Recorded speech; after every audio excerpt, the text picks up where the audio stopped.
তোমাদের কি ঠিক মনে হচ্ছে? সেম এই বোতলের প্যাকেজিংটা তো দেখো, উপরে তো অনেকেই সেম বোতল। এখন হচ্ছে তোমরা বড় বোতল পারচেস করতে পারো। তো আমিও সেম জিনিস আমিও তোমাদেরকে বলি, তার জন্য নিজে যে বড় জিনিস ইউজ করি সেটা না, আমি নিজেও ছোট। একটু কমেন্ট বক্সে জানিও, দেখো তেলটা কেমন জলের মতন দেখাচ্ছে। আমার তো ঠিক মনে হচ্ছে না, তোমাদের কি ঠিক মনে হচ্ছে? সেম এই বোতলের প্যাকেজিংটা তো দেখো, উপরে তো অনেকেই সেম বোতলের উপরে একটা পেপার চিপকে দিলেই হয়ে যায়। তোমরা প্লিজ আমাকে তেলটা দেখো কেমন। তেল তো এরকম সাধারণত হয় না, আর ওদের তেলটা তো যারা অরিজিনাল প্রোডাক্ট তারা বারবার বলছে যে তেল দেখিয়ে নিতে, কিন্তু আমরা তো পারচেস করেছি অনলাইন থেকে, আমরা কী করে দেখে নেব? তোমরা প্লিজ যারা যারা আছো, আমি এই তেলটা ইউজ করব, করে তোমাদেরকে জানাবো। হ্যালো বন্ধুরা, রাজু অ্যান্ড অপর্ণা চ্যানেলে তোমাদের সবাইকে আরও একবার স্বাগত। চলো, আজকে আমি একটা নতুন ভিডিও নিয়ে চলে এসেছি। অনেকদিন পরে ভিডিওটা আমি তোমাদেরকে দিচ্ছি, একটু প্রবলেমের জন্য ভিডিও শ্যুট করতে পারিনি।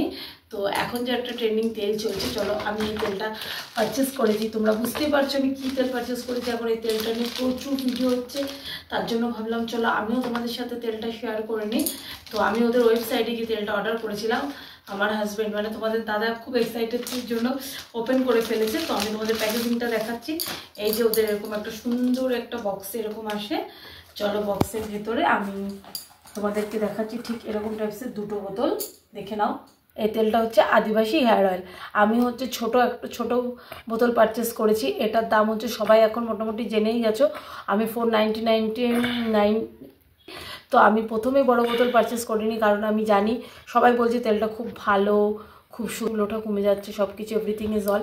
কিন্তু আমি চাই যে আমি নিজে আগে ইউজ করে দেখাবো, তারপরে তোমাদেরকে দেখাবো। এবার চলো, একটার সাথে আমাকে একটা ফ্রি দিয়েছে এরকম দেখাচ্ছে ওরা। এবার আমি হচ্ছে দেখাচ্ছি তোমাকে, একটা বোতলে আমি তোমাদের ওপেন করে দেখাই। তো এই বোতলটার প্যাকেজিংটা ঠিক এরকম। আমি সবসময় তোমাদেরকে আগেও বলে থাকি যে তোমরা সবসময় ছোট বোতল ইউজ করবে, কারণ ছোট বোতলের তেল যদি তোমরা ফার্স্ট ইউজ করে দেখো, তোমাদের যদি চুলটা ওঠা কমে যায়, তখন হচ্ছে তোমরা বড় বোতল পারচেস করতে পারো।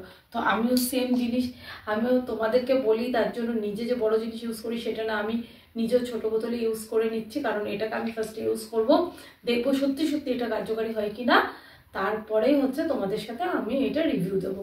তো আজকে আমি তোমাদেরকে দেখাচ্ছি এর প্যাকেজিংটা। দেখো বোতলের ভিতরে এরকম একটা সাদা ক্যাপ আছে। এই ক্যাপটার এখানে দেখো ফুটো করার জায়গা আছে, এখানটা ফুটো করলে তোমরা তেলটা ইউজ করতে পারো। তো চলো আমি ফুটো করে তোমাদেরকে দেখাচ্ছি তেলটার থিকনেসটা কেমন। আর আমি এখনও বুঝতে পারছি না সত্যি সত্যি এটা কার্যকারী হবে তো, কারণ এত লোক রিভিউ দিচ্ছে, হয়তো হতে পারে এবার অরিজিনাল প্রোডাক্ট কিনা সেটাও ভাববার বিষয়। আমরা তো ওদের পেজ থেকেই করেছি, কিন্তু এখনও শিওর না আমি যতক্ষণ না লাগাচ্ছি। তো চলো আমি লাগিয়ে তোমাদেরকে দেখাচ্ছি। আগে ফার্স্টে তেলটার থিকনেসটা দেখে নিই তেলটা কেমন। দেখো আমি এই যে তেলটা তোমাদের সামনে হাতে ঢেলে দেখাচ্ছি। জানি না, আমি বুঝতে পারছি না তেলটা আসল না নকল, কেমন যেন একটু জল জল মনে হচ্ছে আমার। এরকম তো কত ফেক বের হচ্ছে না। এই দেখো, তোমরা যারা যারা কিনেছো ইউজ করেছো তারা তারা প্লিজ আমাকে একটু কমেন্ট বক্সে জানিও। দেখো তেলটা কেমন জলের মতন দেখাচ্ছে। আমার তো ঠিক মনে হচ্ছে না, তোমাদের কি ঠিক মনে হচ্ছে? সেম এই বোতলের প্যাকেজিংটা তো দেখো, উপরে তো অনেকেই সেম বোতলের উপরে একটা পেপার চিপকে দিলেই হয়ে যায়। তোমরা প্লিজ আমাকে তেলটা দেখো কেমন। তেল তো এরকম সাধারণত হয় না, আর ওদের তেলটা তো যারা অরিজিনাল প্রোডাক্ট তারা বারবার বলছে যে তেল দেখিয়ে নিতে, কিন্তু আমরা তো পারচেস করেছি অনলাইন থেকে, আমরা কী করে দেখে নেব? তোমরা প্লিজ যারা যারা আছো, আমি এই তেলটা ইউজ করব, করে তোমাদেরকে জানাবো।